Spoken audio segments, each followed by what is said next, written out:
bit of staging there. My dad died in 1996, just a few years after I joined 4th U, and I brought him to every version of this, what we now call our Remembrance service since then, as well as a few dozen other ancestor honoring rituals I facilitated elsewhere over the years, including one I did last weekend for a wonderful group in New Jersey. But today, I'm bringing the spirit of another deeply beloved person in my life. My college roommate, Oki, died in August. She was diagnosed 5 years ago with stage 4 pancreatic cancer. And if you know anything about that, you know it's a quick one, so 5 years is a bit of a miracle in itself. She navigated all that time with so many ups and downs, with such grace and resilience and optimism. If a positive attitude has anything to do with longevity, she was definitely a poster child. She traveled all over the world with her husband, sometimes her daughters and their families, during her good weeks, the weeks that she was not doing chemo. Her travelogue on Facebook inspired many classmates to reach out to her, and they were legendary. In the last year alone, before she died, there were trips to the Azores, to Mexico, Aruba, Japan, and Korea, her native country. We were roommates again when we moved to the city after college, and she was one of my bridesmaids when I married Peter a few years later. Our contact over the years ebbed and flowed as we were busy raising our kids, but we were always in touch, rooming together again at reunions, really all of them, and in between with phone calls and lunches, the last one a month before she died with a little bit of our crew in Fort Lee, New Jersey, where she lived. The morning after I got the call from her daughter that she had passed, I was on a bi-monthly call with two very dear friends who were the perfect ones to be with as I grieved. At one point, I said, "She was such an extraordinary soul." And I started to cry again, which I will probably do today, because you'll hear in a minute, that's one of my formulas for grieving. And I broke down again, and they stopped me and said, "Deb, her soul is forever. She is always with you. There's no was here." And while that idea wasn't new to me, it was really comforting to be reminded of that in that moment. And then the morning after that, all these little serendipities happened in the weeks afterwards.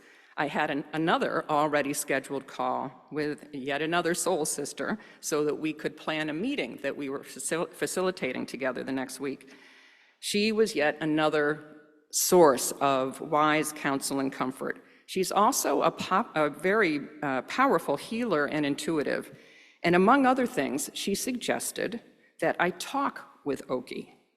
I wasn't quite sure what that would look like, but over the next couple weeks, I went over to one of my favorite trees in Riverside Park and did just that.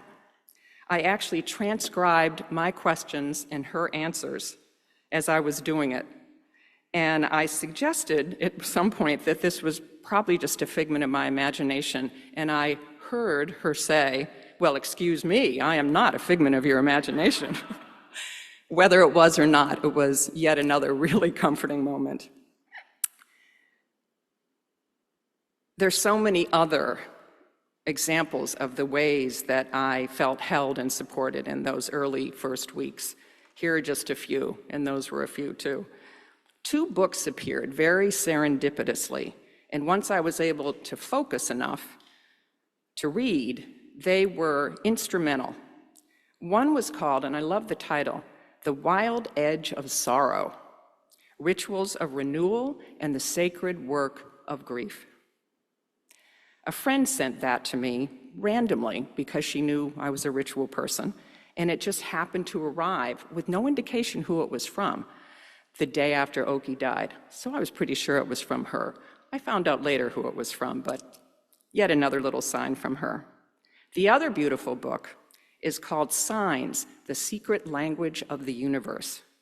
That one's written by a psychic medium, very well known apparently, who has extraordinary tales about her own connections with people who have, loved ones who have passed over. For people that come to see her, she calls it passing over, crossing over to the other side.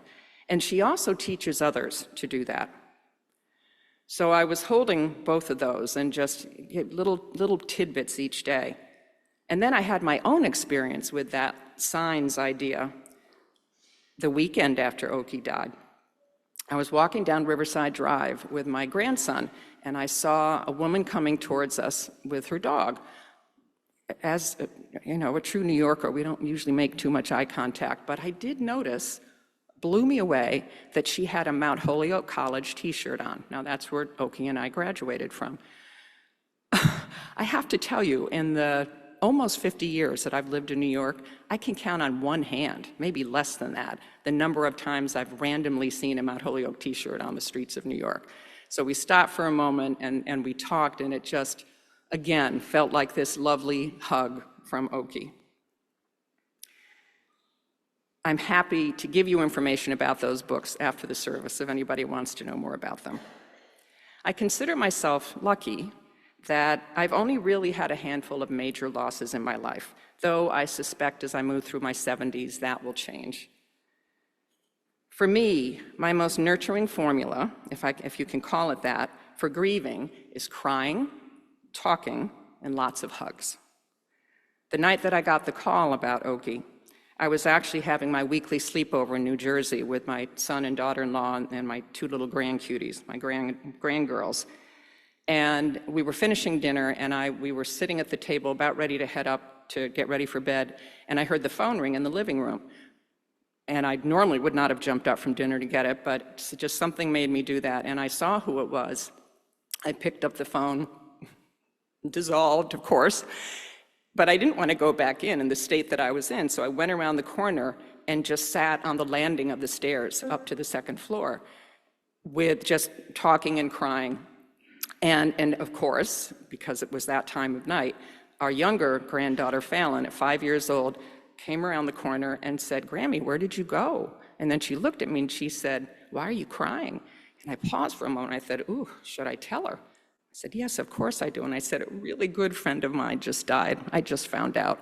Without a word, she walked up the stairs and climbed into my lap and sat there while I continued to talk and cry on the phone. And then a few minutes later, her older sister came around the corner and kind of looked up at us, also didn't say a word, very quietly walked right by us and went to go turn on the bath. And I talked about it with my son afterward, and he said, "Yeah, that tracks. She has a hard time with big emotions, kind of like me." So many lessons in that, and of course I will always remember this cuddly little creature comforting me in that moment. The other big part of my grieving, in addition to talking and crying and hugs, is writing or journaling, and sometimes both, personally, but also I've shared a lot about my experience. In my newsletter after she died, I posted a tribute on Facebook, which included some of the pictures you'll see there, up there, and down there, and was honored to be one of the 3 friends that she asked to talk in her celebration of life a month ago. You know, I shed many tears doing that, trying to put my feelings into words. But ultimately, all those experiences were gentle, powerful moments in carrying me through my grief, much like today is. And I've managed to get through this without being a puddle on the floor. So thank you for holding that space for me. So, as we always do after we hear a reflection, I invite you now to take a few deep breaths and just reflect on my story, what I've shared with you, and perhaps to begin to remember some of your own experiences of loss as we move through to the next part of our service.